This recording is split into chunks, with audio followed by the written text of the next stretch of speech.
Salve, salve, salve, galera! Bem-vindo a mais um podcast do esporte. Hoje, podcast da Copa Sul-Americana, podcast do Brasileirão, 21ª rodada. Vou começar falando de Sul-Americana e, galera, infelizmente não deu pro Corinthians, né? De um lado da chave, se a minha torcida, eu pelo menos, né? Os rivais provavelmente torceram contra, celebraram muito, mas eu fã de futebol, torcia por um brasileiro, torço ainda por um brasileiro na final, ainda é possível, mas a tarefa do Timão era das mais complicadas, e eu falei aqui, né, pelo momento que, pelo placar e pela forma como jogou o Corinthians no primeiro jogo, e do outro lado o Atlético Mineiro pela fase que vive, apresentando um futebol muito abaixo daquilo que a gente já viu. A minha perspectiva de brasileiros na final era muito ruim. E primeiro, pelo menos para essa primeira semifinal, se comprovou, né? O Corinthians eu acho que foi guerreiro, foi bravo, um empate de 2-2 e tudo aquilo que a gente não viu do Corinthians no primeiro jogo, que o torcedor esperava, é, a gente pôde ver nesse segundo jogo. Você vê como é que são as coisas, né? Se o Corinthians tivesse jogado, pelo menos eu não diria um pouco, mas se o Corinthians tivesse jogado 60, 70% do que jogou nesse jogo contra o Independente Del Valle fora de casa, lá na altitude, né?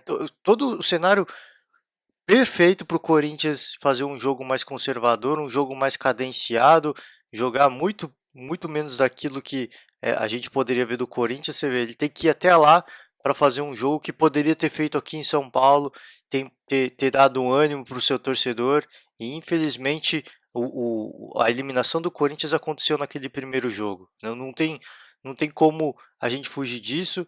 Né? O Corinthians não apresentou absolutamente nada naquele jogo, o Independente Del Valle, o próprio André Sanches falou naquela época, cara, eles engoliram a gente não jogou nada e o 2-0 ficou até barato, de fato ficou.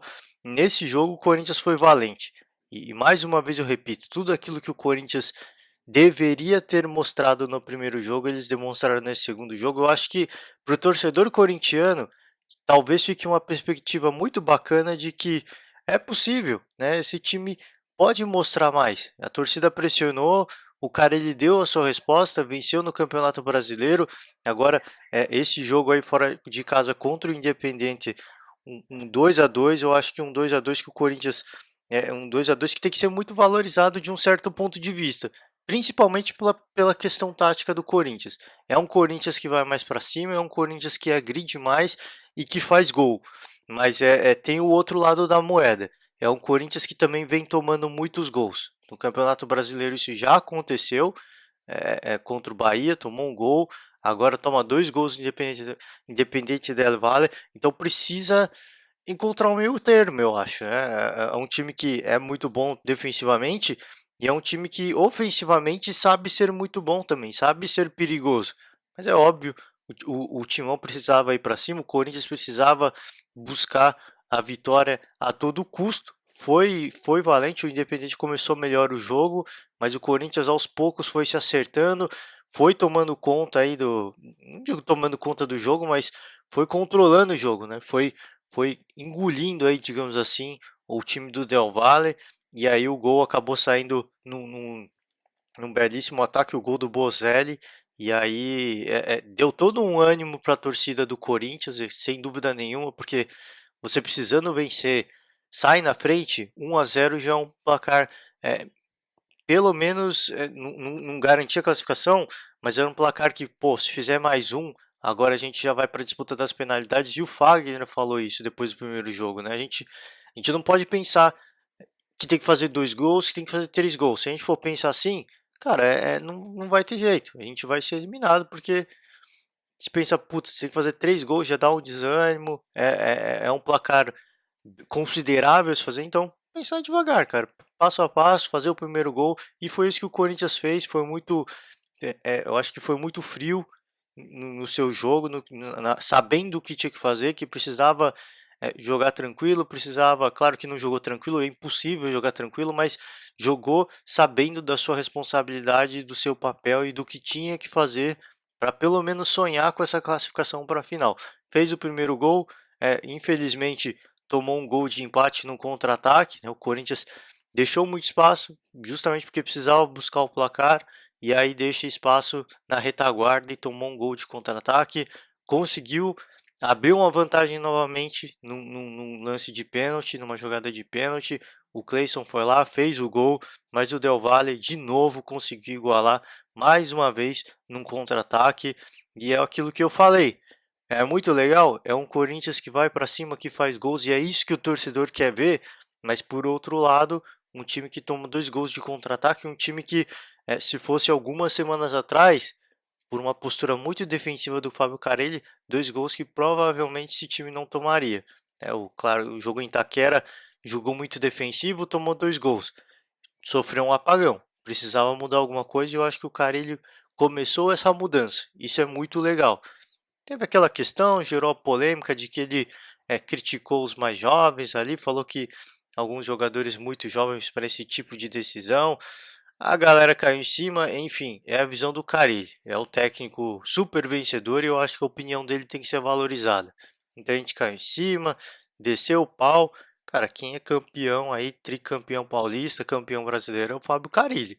Eu não acho que ele tá louco falando bobeira. Ele sabe o que ele tá falando. E se ele falou, e se não concorda, de repente ele falou isso justamente é, é, já combinado com o vestiário. Olha, eu vou falar que ele também não ia se colocar na fogueira, né? É um cara que conhece o futebol. Apesar de ser um técnico jovem, com pouco tempo de estrada, ele conhece futebol. Ele provavelmente conversou com os jogadores, olha, vi isso, isso e isso, e acho que talvez ele nem concordasse com aquilo que ele falou. Deu como justificativa mesmo. Isso estava alinhado com os jogadores. Ele não ia falar algo para mexer com o vestiário, né, para perder jogadores, para criar um climão. Ele provavelmente já estava alinhado ali, ó. Vou falar que questão dos mais jovens, faltou experiência, enfim. Vou falar isso. Já estava fechado o discurso dele, com certeza. E ele é um cara de. É um cara cabeça, né? Todo mundo que dá entrevista falando do cara, ele fala, pô, é um cara cabeça, é um cara sincero. Ele vai lá e fala mesmo, sim. Pô, precisa acertar uma coisa, precisa fazer isso. É um cara que chama conversa numa boa. E com certeza isso foi falado antes da entrevista que ele deu. Então acho que não é motivo nenhum para tentar criar uma repercussão negativa em cima disso, né? É óbvio. São os, naquele jogo, Matheus Vital, o Pedrinho foram os jogadores mais perigosos que chutaram a gol, sem dúvida nenhuma. Eu concordo com tudo que falaram, que foram os caras mais perigosos, que não concorda que eles tenham sido culpados, que eram mais jovens, enfim. Mas é o que o cara ele falou naquele momento, é a justificativa que ele quis dar, e com certeza era uma justificativa que já estava fechada com os jogadores. Isso não tem motivo de querer criar tumulto em cima disso, né? A gente está vendo isso. Se todo mundo está vendo isso, que não é culpa dos mais jovens, é óbvio que o Fábio Carille também está vendo isso. E se, e se ele achasse de fato que a culpa era dos mais jovens, ele não teria colocado o Pedrinho em campo nesse jogo, por exemplo. Então são coisas e coisas, e às vezes se cria um tumulto desnecessário, só porque, por uma declaração. A declaração dele, alguns técnicos fazem declarações que causam tumulto, né? Tumulto dentro do vestiário. O Fábio Carille não é esse cara.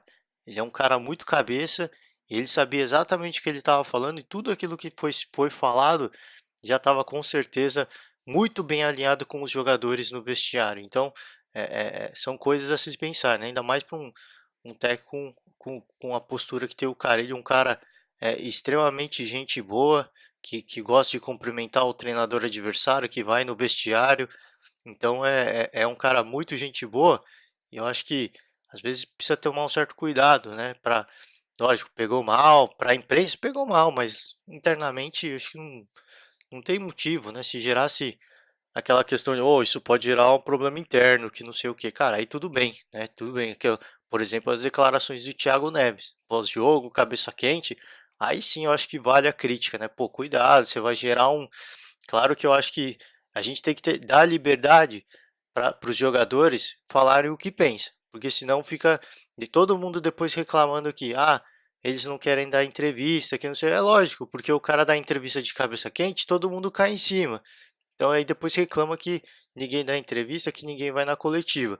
Eu acho que tem que dar liberdade pro cara falar, mas óbvio que vale aí também a observação, né? Pô, tomar um certo cuidado, né? Isso vai gerar um problema de vestiário desnecessário. Mas pro lado do Fábio Carille, com certeza, esse comentário é dispensável, porque é um cara que, é, é, se fosse depois do jogo, uma entrevista dentro de campo, tudo bem. Mas foi uma entrevista depois, na coletiva, com certeza já estava tudo em panos quentes, ali estava tudo tranquilo, tava tudo em ordem, né?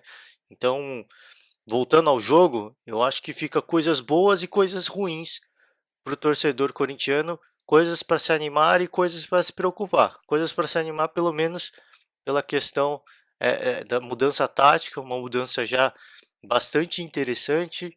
Chamavam, chamaram no protesto a torcida chamou o cara ele de retranqueiro e ele já mostra uma mudança de postura do time que é interessante, que é legal, que é mais ofensivo, que provavelmente o torcedor vai se animar muito mais.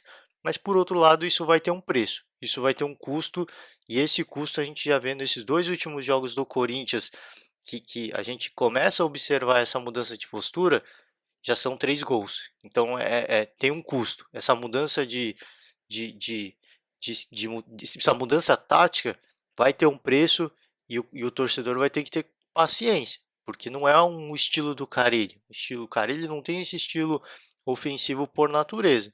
Se o torcedor quer a mudança, ok, ele vai mudar. Ele é um cara que, acima de tudo, ele é um torcedor também. Ele entende o lado, a angústia do torcedor e ele vai promover essa mudança em função da torcida, né, para dar essa alegria para o torcedor.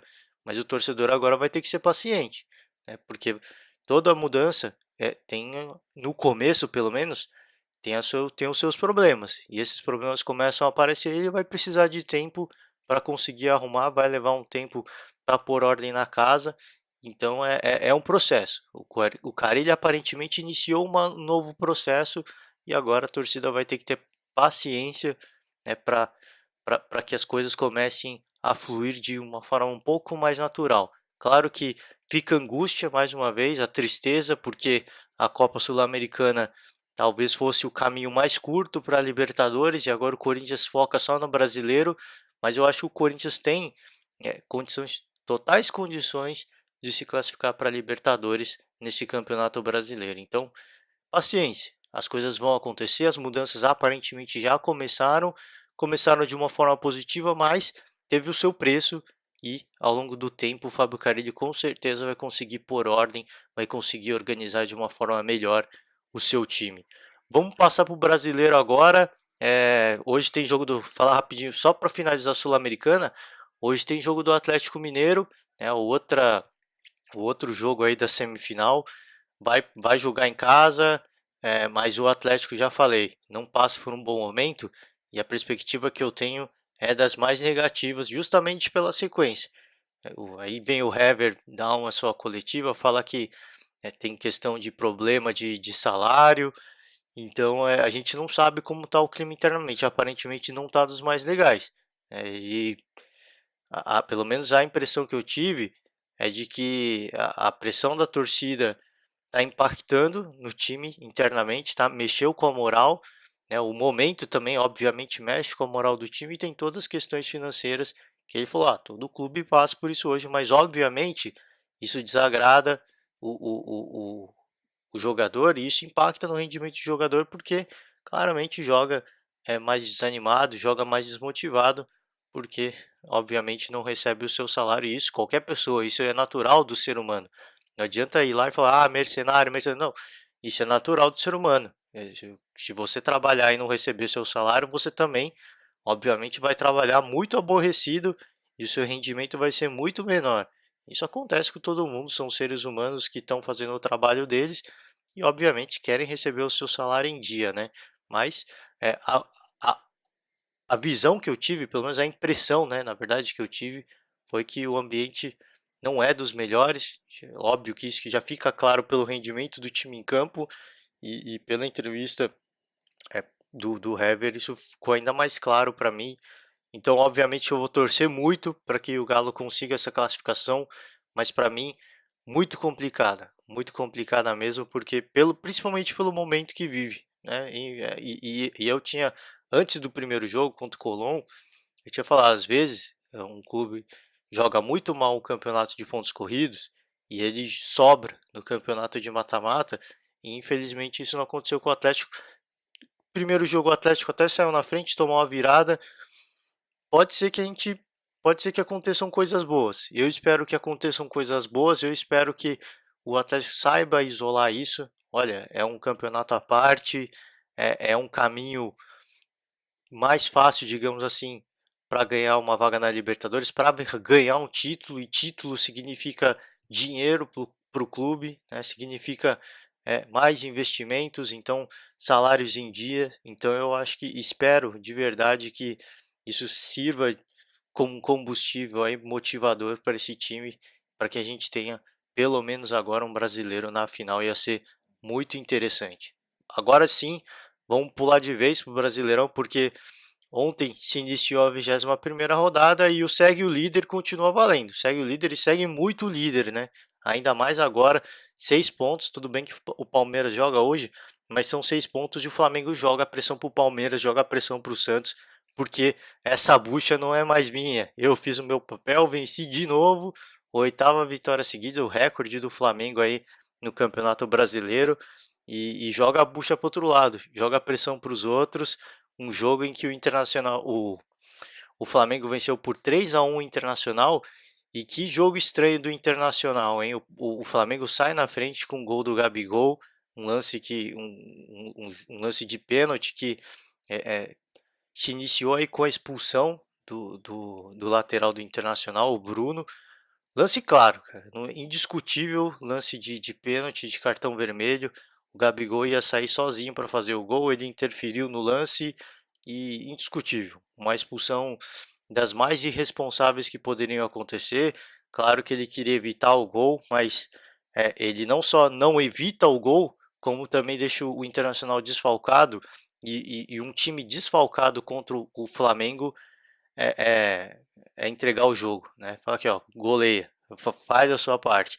Mas engraçado é que não foi isso que aconteceu. O Internacional foi muito valente, o Internacional dificultou demais, né? Aí chegou a ter mais um expulso, o Guerreiro, reclamação, uma jogada de dividida ali com o Rodrigo Caio, ele abriu o supercílio e saiu esbravejando, porque o juiz nem deu falta, nem deu cartão, e ele ficou irado, mano. Virou ali o incrível Hulk, o Paulo Guerreiro, saiu mostrando o dedo, xingou, e aí o árbitro foi lá, mostrou o cartão vermelho muito bem aplicado, diga-se de passagem também, e o Internacional, que já a vida já estava ruim, ficou ainda pior.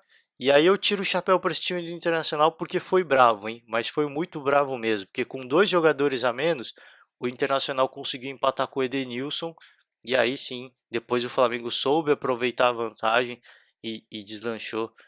E terminou aí essa goleada com um gol do Arrascaeta de cabeça e um gol do Bruno Henrique. Dois lances, assim, diga-se de passagem, estranhos, que foram erros defensivos totalmente evitáveis, principalmente para um time como o Internacional, que é muito sólido defensivamente, né? Todo o respeito ao Flamengo, ao ataque do Flamengo, que dispensa qualquer comentário, é um super ataque, um, um ataque Arrascaeta, Bruno Henrique e Gabigol, um ataque de fazer inveja a qualquer time, não só do Brasil, mas hoje a gente pode falar do mundo também, mas cá entre nós, né? Os 2 gols que o Internacional tomou depois eram totalmente evitáveis, mesmo com um jogador a menos, a defesa estava muito bem postada. O gol do, o gol do Arrascaeta saiu com 2 defensores na cobertura, na marcação, e o gol do Bruno Henrique, a bola passa no meio da defesa e sobra para ele. Então, 2 gols totalmente evitáveis, mas eu acho que foi valente o Internacional. Tomou uma goleada, mas foi uma goleada, mas foi uma goleada, acho que de respeito, porque estava com 2 jogadores a menos, um Flamengo que a gente conhece, tá voando, casa cheia, e dificultou muito, valorizou demais, e sem dúvida nenhuma, poderia ter saído com o empate desse jogo no Maracanã se tivesse um pouquinho mais concentrado, né, e tivesse evitado os 2 últimos gols. Então, não é exagero nenhum falar isso. Claro que o Flamengo pressionou, foi para cima, criou, foi muito agressivo, sim, mas se tivesse com um pouquinho mais de atenção, teria evitado. Mas é claro, não dá para culpar, porque um jogo em que exigiu muito do time do Internacional, 2 a menos, o time tem que correr por tem que fazer essa diferença e correr muito mais. Então o cansaço pega, isso mentalmente afeta os jogadores. Pô, estamos com 2 jogadores a menos, a gente empatou o jogo, dava para ter feito algo mais. Isso obviamente vai minando as forças e o cansaço é claro, o cansaço é escancarado porque você tem que correr muito mais, você tem que jogar por 1,5 jogador, por 2 jogadores, e isso desgasta muito o time, e isso ficou claro nessa partida. E o Flamengo, que não tem nada a ver com isso, fez a sua parte, venceu de forma expressiva e segue líder, segue muito líder, muito bacana ver essa postura do Flamengo, esse time que não perde, né, não perde o ânimo, não perde o fôlego. O, o, o Jorge Jesus já deu aí fez aí algumas mudanças, né? Substituiu a Arrascaeta, substituiu o Gabigol, para mim mudanças claramente para começar a poupar. E de novo eu deixo aí a minha preocupação, porque não vem poupando, vem escalando legal, tá vencendo, é líder absoluto, isso é muito legal, mas segue escalando os mesmos jogadores, segue colocando as mesmas opções aí em campo, e o que fica de preocupação é que não tem jeito, não vai ter como fugir. O Flamengo em algum momento vai ter que fazer um rodízio, em algum momento, obrigatoriamente, tá? Não tem como ficar insistindo nisso. E o que me preocupa é a partir do momento em que começar a fazer esse rodízio, se esse time vai manter essa pegada, esse embalo, se vai conseguir manter essa postura tática, agressiva. Essa é a minha maior preocupação, porque a Libertadores está vindo aí. O Flamengo vai perder jogadores aí porque foram convocados pela seleção, né? Tanto o Gabigol, o Rodrigo Caio, o Rascaeta eu não tenho certeza, mas pode ir para a seleção uruguaia. Tem jogador aí também da base que foi convocado, e a diretoria do Flamengo se pronunciou aí irada, né, com essas convocações. O próprio Jorge Jesus também reclamou muito. Cara, não tem o que reclamar, não tem o que reclamar. Tem que reclamar com a CBF. Não adianta vir a público e ficar fazendo esse drama, porque não vai dar em nada, não vai dar absolutamente em nada. Eu já critiquei mais de uma vez aí, a CBF não segue as datas FIFA, o Campeonato Brasileiro, os campeonatos no Brasil, de uma forma geral, acontecem num período totalmente diferente, por exemplo, da Europa, que o campeonato se inicia no meio do ano. Então, não tem o que fazer, cara. Infelizmente, foram convocados, é o jogo oficial, então os caras vão ter que ir lá servir.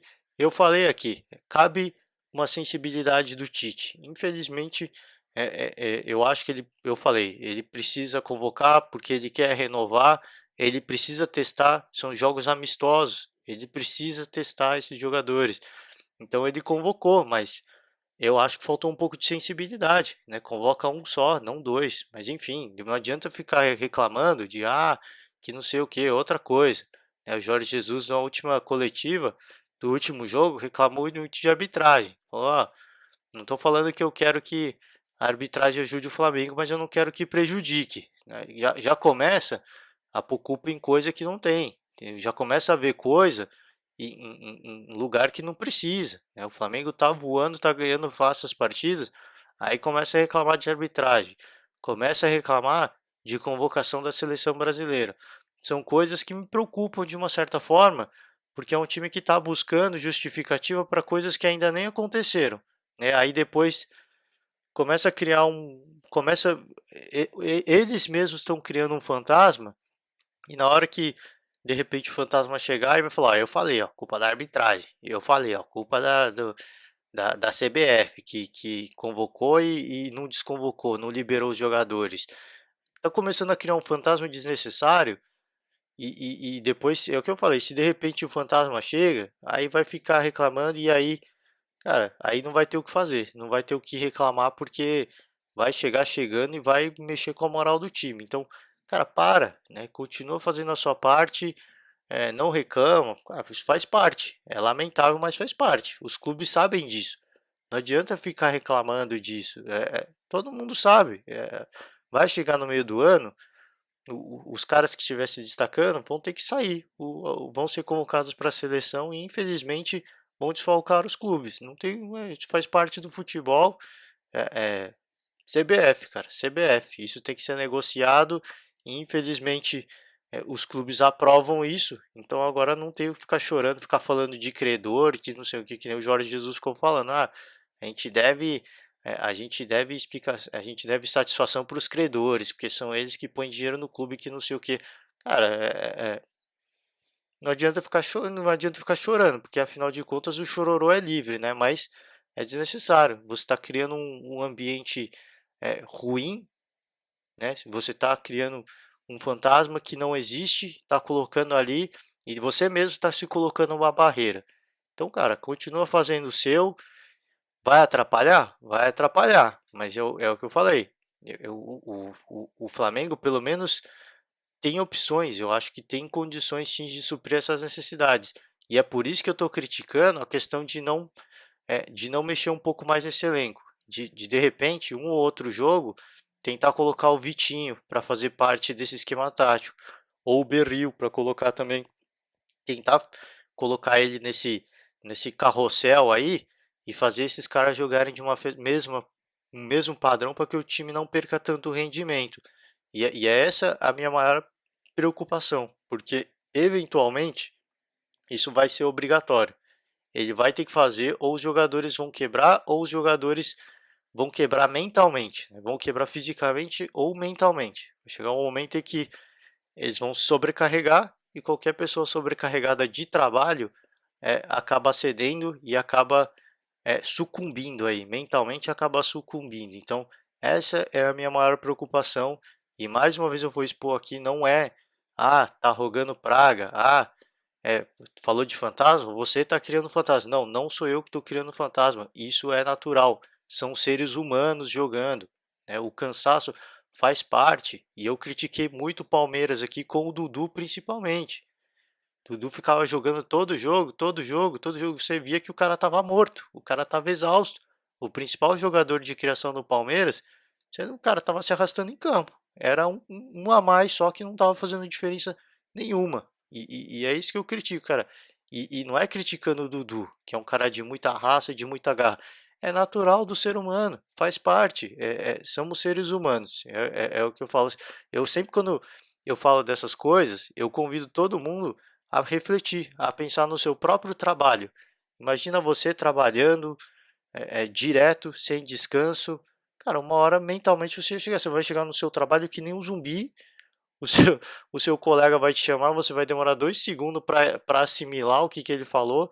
Isso faz parte, cara. É natural do ser humano. E o ser humano precisa descansar, o ser humano precisa recarregar as baterias. E é por isso que eu estou preocupado. Estou realmente preocupado. Departamento médico do Flamengo impecável, aplausos, muito legal, show de bola, mas fica essa preocupação, porque isso é natural, faz parte do organismo da pessoa, e eu fico preocupado de verdade com isso, porque, claro, tem que aproveitar, e eu falei aqui, esse é o momento do Flamengo aproveitar o embalo, precisa pontuar muito, porque uma hora, isso é natural também, campeonato de pontos corridos, muito longo, uma hora essa boa fase acaba, né? Uma hora chega a disputa aí da Libertadores, então a gente vai ter que mudar e isso pode afetar o rendimento do time em campo. Então vamos aproveitar essa boa fase. Legal, tem que aproveitar. Mas eu acho que mexer uma ou outra peça em algum jogo não vai mudar tanto, sabe? Teve espaço para isso e agora esse espaço, essa janela está se acabando. Teve oportunidade para tentar, é, é o que eu falei, colocar aí o Vitinho, o Beril, mas não quis fazer isso, seguiu com o mesmo a sua força máxima, legal, muito bacana, ganhou vários jogos, vem impressionando o Brasil, todo mundo vem aplaudindo, mas vai chegar um momento que aí não vai ter mais espaço para testar, vai chegar um momento que aí vai ser obrigado a fazer, e quando for obrigado a fazer, as coisas de repente não aconteçam porque não teve tempo de fazer com que elas acontecessem. Então fica aí esse ponto a se pensar. Espero de fato que não perca o rendimento, porque é um time que joga um dos futebols, um futebol dos mais interessantes, e isso já falei mais de uma vez aqui, e é muito legal que este time lidere o campeonato para que outros clubes vejam. Olha o que o Flamengo fez, olha a estrutura que eles criaram, com o torcedor comprando a ideia, lotando o estádio todo jogo. Olha o que está acontecendo, olha que legal. É um modelo a ser seguido. Então eu acho bacana o Flamengo liderar o campeonato, mas fica essas preocupações, porque se não poupar, infelizmente não vai ter como. E isso em qualquer esporte, tá? Não é só no futebol. Em qualquer esporte, você precisa saber gerenciar, precisa saber rotacionar esse elenco. Uma coisa que o Felipão foi muito elogiado por ter feito ano passado e não fez esse ano. Então ficou o modelo do Felipão ano passado que ninguém seguiu. Ninguém, nem o próprio Palmeiras, nem o próprio Felipão seguiu. E o Felipão acabou caindo. Então deixou um exemplo que os clubes esse ano simplesmente ignoraram e agora a gente vamos ver o que acontece, né? Fico na torcida mais uma vez, de novo. Não é rogando praga, nem nada disso. É a preocupação de que, cara, para que esse time se mantenha num patamar sempre alto, é preciso, não tem como fugir disso. Você precisa rotacionar, fazer um rodízio de jogadores, e o Flamengo investiu para isso, né? Contratou jogadores para que possa fazer esse rodízio. E a pergunta que eu me faço é por que não fazer? Por que não aproveitou esse momento? Né? Um ou outro jogador, eu acho que não teria tanto impacto, né? Então, enfim, vidas que seguem. Jorge Jesus é que comanda esse time e vem fazendo um belíssimo trabalho, então acho que cabe ao torcedor dar esse voto de confiança e a gente também, a gente que observa o futebol, dar esse voto de confiança e ficar na torcida para que ele saiba muito bem o que ele está fazendo, porque ele sabe muito bem o que está para vir nessa temporada. Falar de São Paulo rapidinho. São Paulo foi surpreendido pelo Goiás, um jogo no Morumbi e o jogo terminou com vaias, obviamente, 1-0 Goiás, mais uma partida que o São Paulo não conseguiu vencer. O aproveitamento no Morumbi não é legal e jogando em casa, né, contra um time que você sabe que tecnicamente é inferior, precisando fazer os 3 pontos para seguir na cola do líder, isso desanima muito o torcedor, né? E infelizmente o São Paulo passa por aquela fase que eu comentei até no ano passado no podcast. São Paulo vem em ondas, né? Cresce, cai, aí não sabe por quê, porque é um super elenco. E no ano passado, eu me lembro que na época do Aguirre, ele colocou o Nenê no banco, e aí gerou toda uma polêmica porque o Nenê ficou insatisfeito. Teve um jogo que eles foram comemorar, eles simplesmente ignoraram o Aguirre, e ali naquele jogo, naquela partida, eu me esqueci contra quem foi, ficou claro que o Aguirre perdeu o vestiário, e a minha preocupação é que o Cuca esteja perdendo o vestiário, tá? Recentemente aí, Copa do Mundo, a gente pega o exemplo da Argentina, o Sampaoli era o técnico e a imprensa argentina noticiava que o Sampaoli não era mais técnico. Quem escalava o time eram os jogadores. Ah, o Messi falava precisava escalar esse, precisa escalar aquele, precisa pôr esse para jogar. O Sampaoli não era mais técnico da Argentina e deu no que deu. Recentemente a gente viu a entrevista aí do Daniel Alves falando que, deixando claro, totalmente claro, de que não quer jogar na lateral, que quer jogar no meio campo.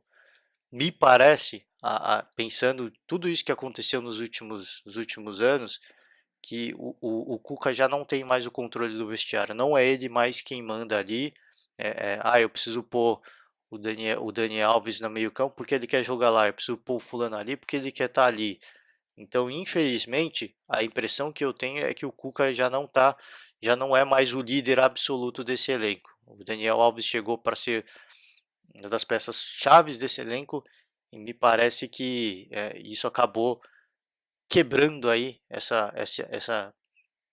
vamos dizer assim, essa hierarquia de comando que precisa ter. O técnico é o líder da equipe, é ele que escala, é ele que precisa, por mais que o jogador não goste, é ele que precisa escalar, ele que precisa decidir. Eu quero você na lateral.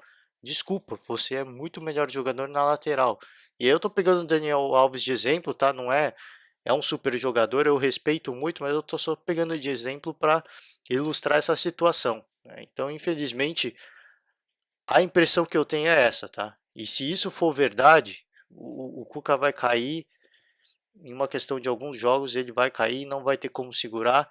E o São Paulo, e para o torcedor são paulino, mais uma vez vai ser um ano melancólico. E isso me desanima muito, tá? O ano passado eu já é, é, deixei claro a minha insatisfação com essa postura do São Paulo.